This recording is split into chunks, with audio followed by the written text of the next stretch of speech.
Hello and welcome to Not Fake News. President Trump and Chancellor Merkel hold a press conference. Let's get right into it.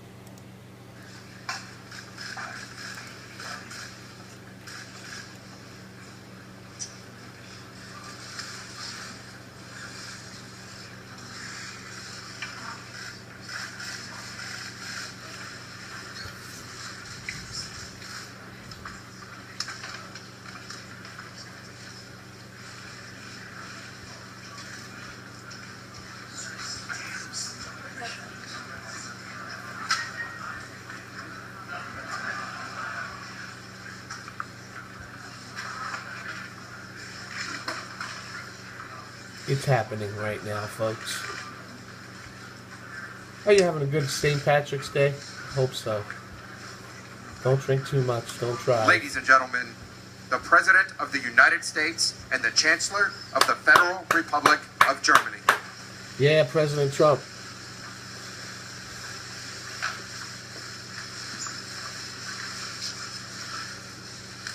Thank you very much.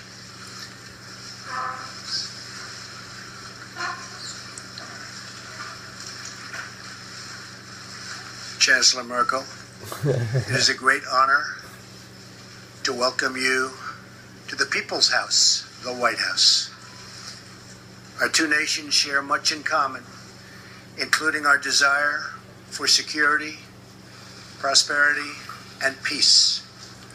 We just concluded a productive meeting with the German and American companies to discuss workforce development and vocational training.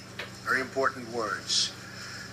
Germany has done an incredible job training the employees and future employees and employing its manufacturing and industrial workforce. It's crucial that we provide our American workers with a really great employment outlook. And that includes making sure that we harness the full potential of women in our economy. My administration is in the process of rebuilding the American industrial base. A stronger America is in the interest, believe me, of the world as a whole. I reiterated to Chancellor Merkel my strong support for NATO, as well as the need for our NATO allies to pay their fair share for the cost of defense.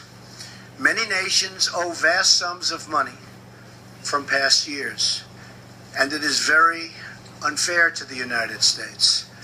These nations must pay what they owe. During our meeting, I thanked Chancellor Merkel for the German government's commitment. Pardon me. I just want to mention, Germany has not paid their fair share. Only 9 of the 28 countries that are in NATO pay their minimum, which is only 2%. And only 9 of them pay the 2%. That's it. Germany is not one of the 9. Thank you. To increase defense spending and work toward contributing at least 2% of GDP. I want to thank the Chancellor for her leadership in supporting NATO and its efforts in Afghanistan. This has come at significant cost, including the lives of over 50 German soldiers whose sacrifice we greatly honor. I also appreciate Chancellor Merkel's leadership, along with the French president, to resolve the conflict in Ukraine, where we ideally seek a peaceful solution. Most importantly, our two countries must continue to work together to protect our people from radical Islamic terrorism and to defeat ISIS. I applaud Chancellor Merkel for Germany's contributions, both civilian and military, as a counter-ISIS coalition member. We also recognize that immigration security is national security. We must protect our citizens from those who seek to spread terrorism, extremism, and violence inside our borders. Immigration is a privilege, not a right. And the safety of our citizens must always come first, without question. Over lunch, the Chancellor and I will talk about our economic partnership. We must work together towards fair and reciprocal trade policies that benefit both of our peoples. Millions of hardworking U.S. citizens have been left behind by international commerce, and together we can shape a future where all of our citizens have a path to financial security. The United States will respect historic institutions, and we will also recognize the right of free people to manage their own destiny. The close friendship between America and Germany is built on our shared values. We cherish individual rights, we uphold the rule of law, and we seek peace among nations. Our alliance is a symbol of strength and cooperation to the world. It is the foundation of a very, very hopeful future. Thank you. Sehr geehrter Mr. President, ladies and gentlemen, it is a great pleasure and privilege to be here today in the White House together. I am maxing the sound out. It's already on max. I'm not surprised. They're talking quietly. With President Donald Trump and have a first personal one-on-one meeting and an exchange of views. In the period leading up to this visit, I've always said it's much, much better to talk to one another and not about one another, and I think our conversation proved this. We talked about the international situation. We talked about also apprenticeship programs when we met with CEOs and apprentices around a round table. As regards the shared interests that we have, let me look back into the past. We, the Germans, owe a lot to the United States of America, particularly as regards the economic rise of Germany. This was primarily due to the help through the Marshall Plan. We were also able to regain German unity after decades of the United States standing up for this together with other allies and standing by our side during the period of the Cold War.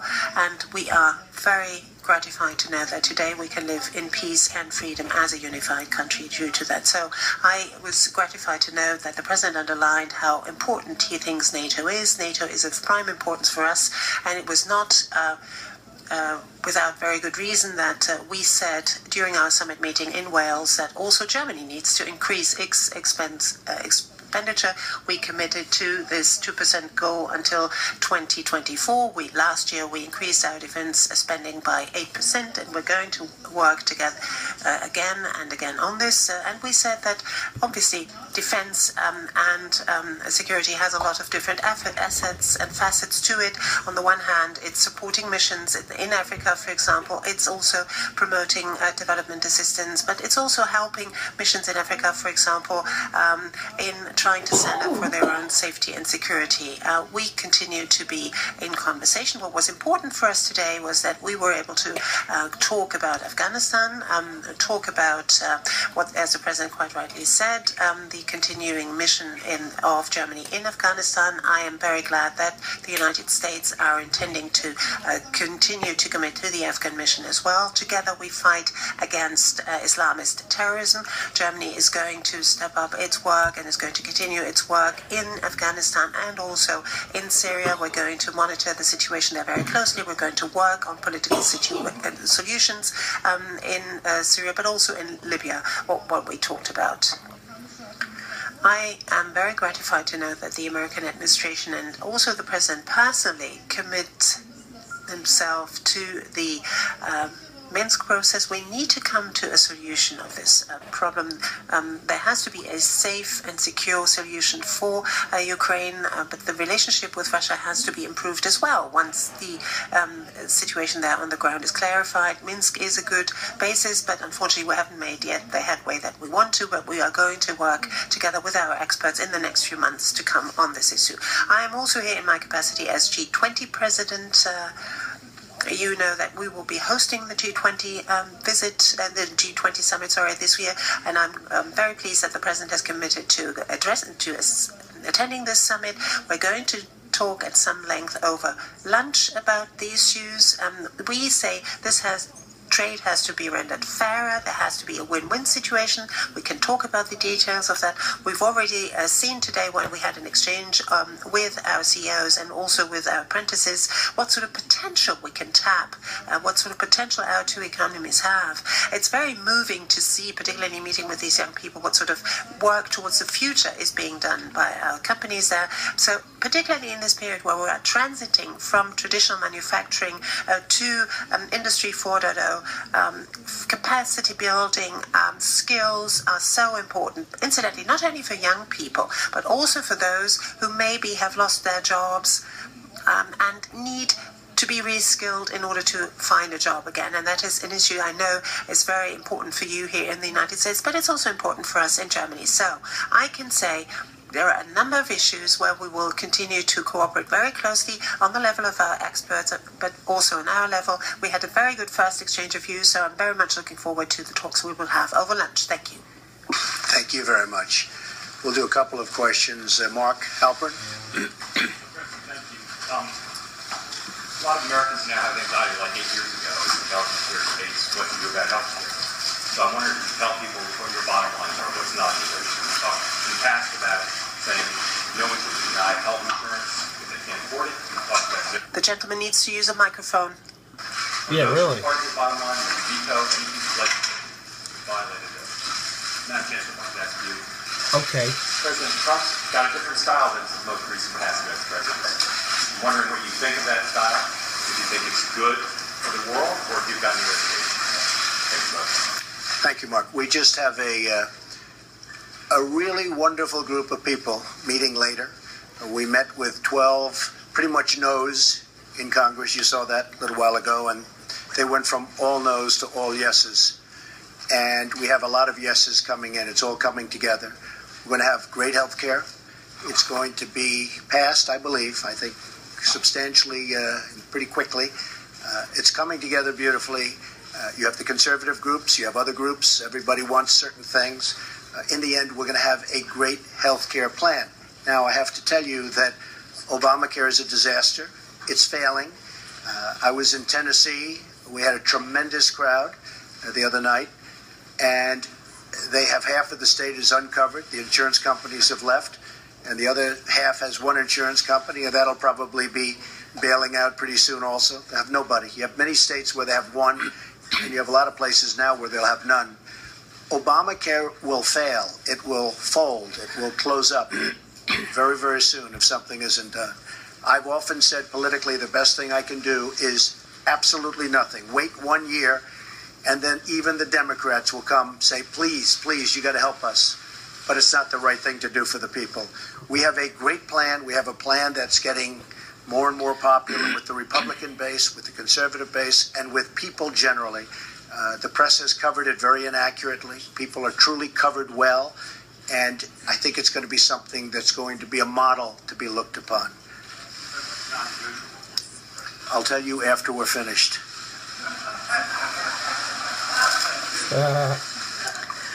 Ja, danke schön. Thank you very much. Well, I'm here as Chancellor of the Federal Republic of Germany. I represent German interests. I speak with the President of the United States, who, stands up for as is right, American interests. That is our task, respectively. And I must say that I was very gratified to know the very warm and gracious hospitality with which I've been received here. We held a conversation where we were trying to address also those areas where we disagree, but to try to bring people together, try to show what is our vantage point, what is the American vantage point, and then try to find a compromise which is good for both sides, because we need to be fair with each other. Each and everyone is expecting for his or her leader that something good comes out of it for their own people. For Germany, I can say, well, people are different.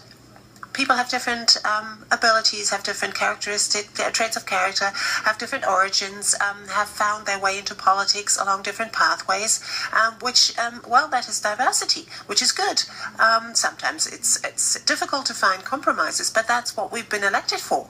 If everything just went like that without problem, well, you didn't need politicians to do these jobs. You don't need politicians to do these jobs. You see, I don't like answers that... What was that? A big bunch of nonsense. That was a big bunch of nonsense. Trump doing it for his people. I'm doing it for my people. People are different. They're diverse. That's a good thing. It's a good thing. Diversity is a good thing. And yeah. Trump probably put you straight in your place today. Okay?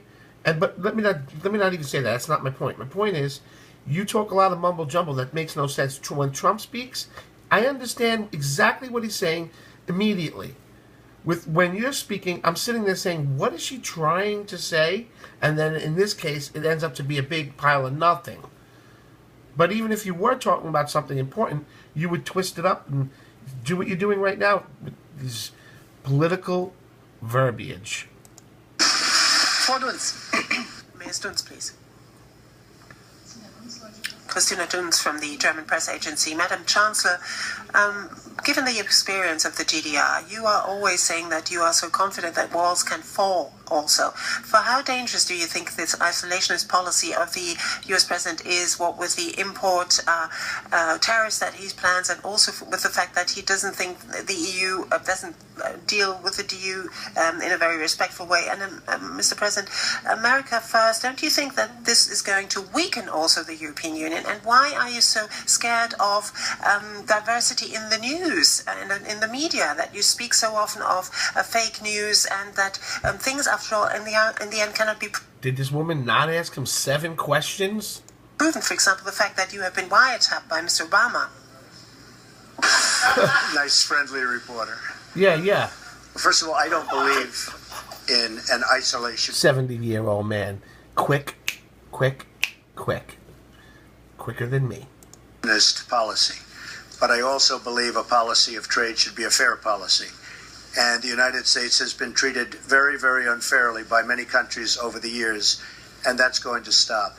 But I'm not an isolationist. I'm a free trader, but I'm also a fair trader. And our free trade has led to a lot of bad things happening.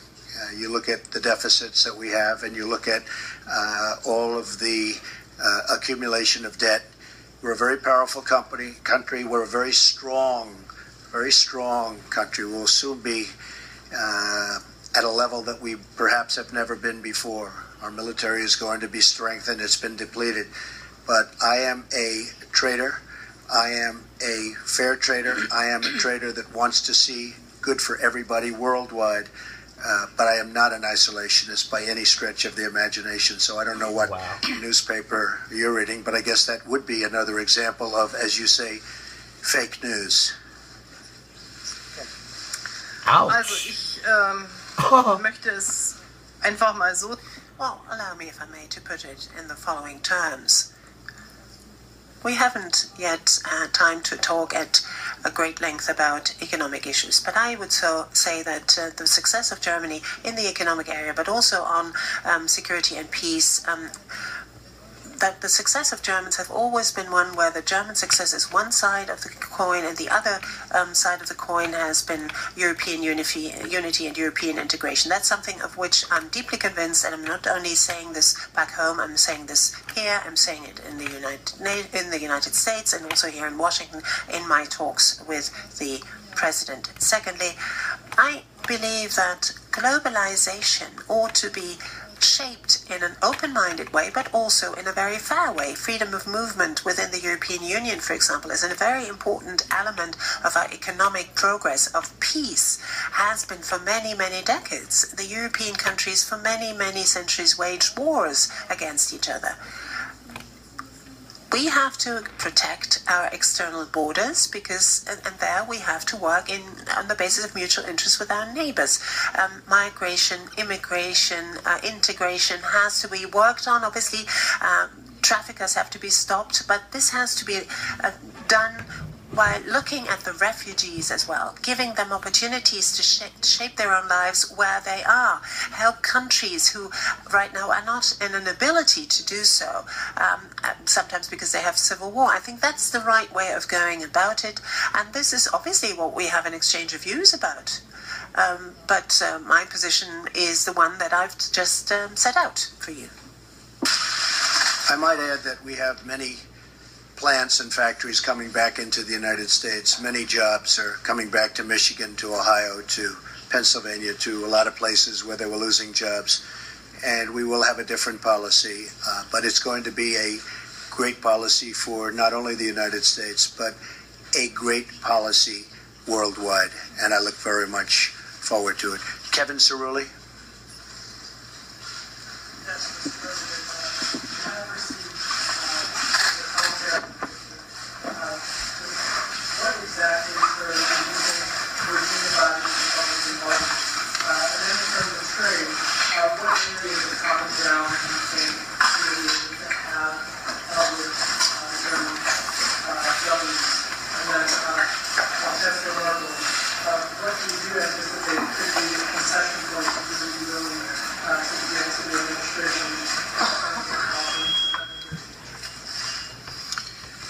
Wow. Well, Kevin, the I think we audio have a is very crazy. unified Republican This has Party. nothing After to all, do we with have me, the folks. presidency, we have the House, we have the Senate, and we're getting along very well, I will tell you. And if you were at the meeting that I just attended, where we took 12 no's or semi-no's, no yeses, and within a short period of time, everybody was very much on board, and a commitment to vote yes.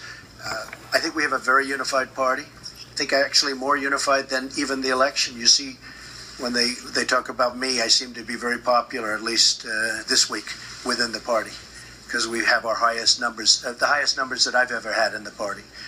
So I think there's a great unification. Healthcare is a very, very difficult subject. It's a very complex subject, and it's a subject that, goes both ways. You do something for one side, and the other side doesn't like it. But it's really something that's come together very well, and I think it's going to be very, very popular, extremely popular. On trade, with Germany, I think we're going to do fantastically well. Right now, I would say that the negotiators for Germany have done a far better job than the negotiators for the United States. But hopefully we can even it out. We don't want victory, we want fairness. All I want is fairness. Germany's done very well in its trade deals with the United States, and I give them credit for it. And I can speak to many other countries. I mean, you look at China, you look at virtually any country that we do business with, it's not exactly what you call good for our workers. I mean, you look at the horrible NAFTA transaction. NAFTA has been a disaster for the United States. It's been a disaster for companies, and in particular, it's been a disaster for the workers. A lot of the companies just moved. But the workers are screwed, and it's probably the reason I'm standing here. Maybe number one, that, and maybe the military. Building up our military, which we will do, and we will be stronger than ever before, and hopefully not have to use it. But we will be stronger, and perhaps far stronger than ever before. But it's probably the reason I'm here, is when you talk about trade. So I think that we are going to be a very different country. I think we're going to have great values. But in terms of our military, it's going to be much stronger. And our trade deals are going to be good, solid deals, not deals that lead to closing plants and tremendous unemployment. Okay? Thank you. Wenn wir über When we speak about trade agreements, then the European Union is negotiating those agreements for all of the member states of the European Union, but obviously there's also input by the member states. They bring to the table what's important to them. We have underlined as German industry, German business community, and have made the experience that any kind of agreement that we have concluded, for example, at the very latest with South Korea, brought us more jobs. Actually, people were very much concerned about losing jobs, for example, the automotive industry, but in the end it turned out, particularly as regards South Korea, in the end it turned out that both sides benefited. And I think it's only fair. That's the purpose of concluding agreements, that both sides win, and that is the sort of spirit, I think, in which we ought to be guided in negotiating any agreement between the United States of America and the EU. I hope that we can resume the agreement that we started. We have just now concluded an agreement with Canada, and I hope that we will come back to the table and talk about the agreement between EU and the US again. Mr. Graf, please. Thank you, Ansgar Graf from Die Welt. Madam Chancellor, a question addressed to you today. We're talking about trade. The President in the past always said that he doesn't like multilateral trade agreements but prefers bilateral trade agreements. Do you think, from the EU's point of view, TTIP is a bilateral agreement with Washington on one side, the EU on the other side? Now, is the problem maybe that America, the President of the United States, and the Europeans have a basically different understanding of what the EU is all about? That's my question addressed to you. And Mr. President, my question addressed to you, if I may.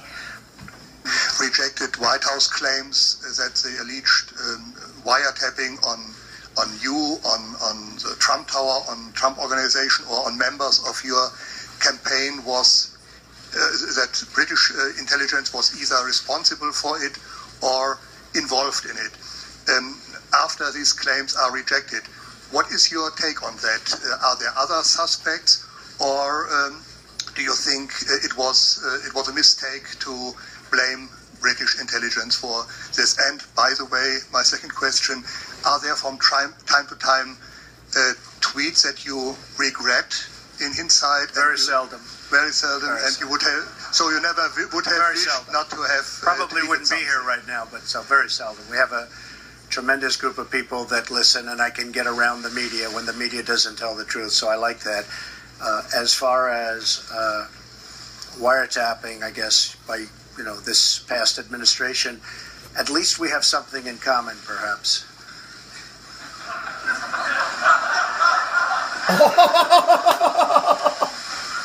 And just to finish your question, we said nothing. All we did was quote a certain very talented legal mind who was the one responsible for saying that on television. I didn't make an opinion on it. That was a statement made by a very talented lawyer on Fox. And so you shouldn't be talking to me, you should be talking to Fox. Okay? Ja, ich glaube, dass der Präsident... Well, I believe that the President has clearly set out his philosophy as to what trade agreements have to bring about for the American side as well. I personally don't think that Germany needs to negotiate and not the European Union. We've devolved our competences to the European Union, so the European Union, or rather the Commission, negotiates on behalf of the member states. So that's not going to prevent us from concluding agreements. For me, indeed, this would be then qualify as a bilateral agreement between the EU and the United States if we had it. But the question is, will it be of benefit to both countries or not? And let me be very honest, very candid. A free trade agreement with the United States of America has not always been all that popular in Germany either. There have been less demonstrations against this free trade agreement in the United States than in Europe and also in Germany. So I am very glad to note that apparently the sort of perspective on that has changed a little bit, at least in Germany too. Thank you very much. Great honor. Thank you. Thank